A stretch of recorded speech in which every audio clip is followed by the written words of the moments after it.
यही किया करो। इसी रीति से उसने बियारी के पीछे कटोरा लिया, कटोरा भी लिया और कहा, यह कटोरा मेरे लहू में नई वाचा है। जब कभी पियो तो मेरे स्मरण के लिए यही किया करो। क्योंकि जब कभी तुम यह रोटी खाते और इस कटोरे में से पीते हो तो प्रभु की मृत्यु को जब तक वह ना आए प्रचार करते हो। अभी हम यहीं तक पढ़ेंगे। प्रभु भोज के विषय में लिखा गया है मत्ती 16, लुका 22 और मरकुस 14 में लिखा गया है। लेकिन मैं आपको पहला कुरिन्थियों 11:23 से मैं आपको बता रही हूँ। प्रभु भोज क्या है? प्रभु भोज फसह के दिन प्रभु यीशु ने अपने चेलों के साथ किया था। प्रभु भोज फसह के दिन यीशु मसीह ने अपने चेलों के साथ किया था। और ये बात किसने बताई? पौलुस ने कलीसिया को बताई। कुरिन्थियों की कलीसिया को पौलुस ने ये बात बताई कि फसह के दिन यीशु मसीह ने अपने चेलों के साथ प्रभु भोज किया था। क्या है ये रोटी? क्या है ये कटोरा? बहुत से लोग कहते हैं कि ये लोग क्या खाते हैं और क्या पीते हैं। बहुत से सवाल लोगों के हृदय में उठते हैं कि हम विश्वासी जन ये क्या खाते हैं और क्या पीते हैं। उनकी नजरों में ये एक प्रसाद है कि हम प्रसाद खाते हैं।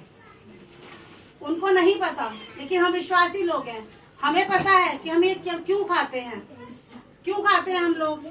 मेरे प्रियो, रोटी को प्रभु ने अपनी देह की उपमा दी है और हमारे पापों के लिए, हमारे गुनाहों के लिए तोड़ी गई।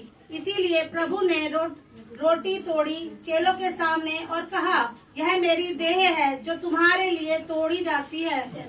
और जो कटोरा था वह दाखरस था जिसकी उपमा प्रभु ने अपने लहू से की। यह मेरा लहू है जो तुम्हारे लिए बहाया जाता है। मेरे स्मरण के लिए यही खाया पिया करो। क्या हम प्रभु की देह को खाते हैं? क्या हम प्रभु के लहू को पीते हैं? नहीं।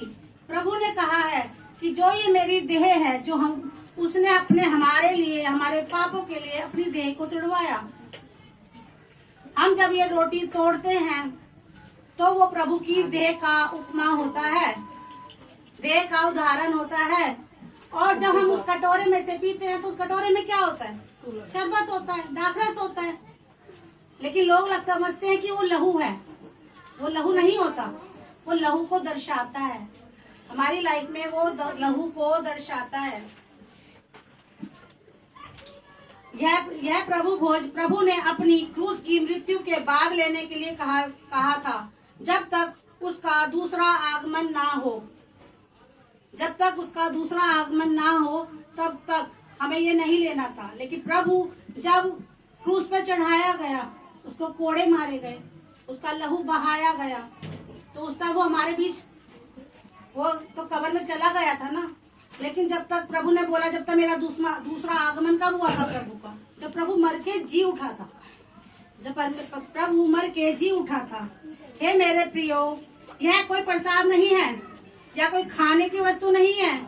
यह वह पवित्र मेज पर रखा हुआ प्रभु भोज है जो हमें उसके किए हुए बलिदान को दर्शाता है। जब हम ये प्रभु भोज करते हैं तो हमारे हृदय में आता है ना कि हम प्रभु भोज क्यों करते हैं।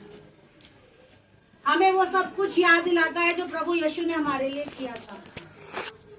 जो प्रभु यीशु ने देह तुड़वाई अपनी, जो लहू बहाया, वो सब कुछ हमें याद दिलाता है। वो सब कुछ हमें याद दिलाता है जिससे हम सदा प्रभु के लिए बलिदान किए को याद कर सकें अपने मनों में कि उस प्रकार की उसकी देह हमारे पापों के लिए तोड़ी गई, किस प्रकार उसका लहू बहाया गया। जैसे प्रभु ने कहा, यह कटोरा मेरे लहू में नई वाचा है। क्या है ये नई वाचा? प्रभु ने कहा, क्या है ये नई वाचा? पुराने नियम में व्यवस्था की पुस्तकों को आधार पर मूसा के समय पर पापों की क्षमा के लिए एक मेमना बलि चढ़ाया जाता था। पुराने नियम में क्या किया जाता था कि मेमने को बलि चढ़ाया जाता था। उस टाइम जो लोग पाप करते थे वो क्या सोचते थे कि हम मेमने को चढ़ा देंगे, बलि चढ़ा देंगे, कबूतर की बलि चढ़ा देंगे तो हमारे पाप क्षमा हो जाएंगे। उस टाइम ऐसा करते थे, वो था पुराना नियम। उसका लहू बहाया जाता था, जो कि एक पुरानी वाचा थी। परंतु नए नियम में यीशु के बलिदान के पश्चात, उसके लहू बहाने के पश्चात एक ही बार उस पर विश्वास करने से हमारे सारे पाप क्या हो गए? क्षमा हो गए। हमारे सारे पाप क्या हो गए? क्षमा हो गए। अब कोई मेमना बलि नहीं किया जाएगा।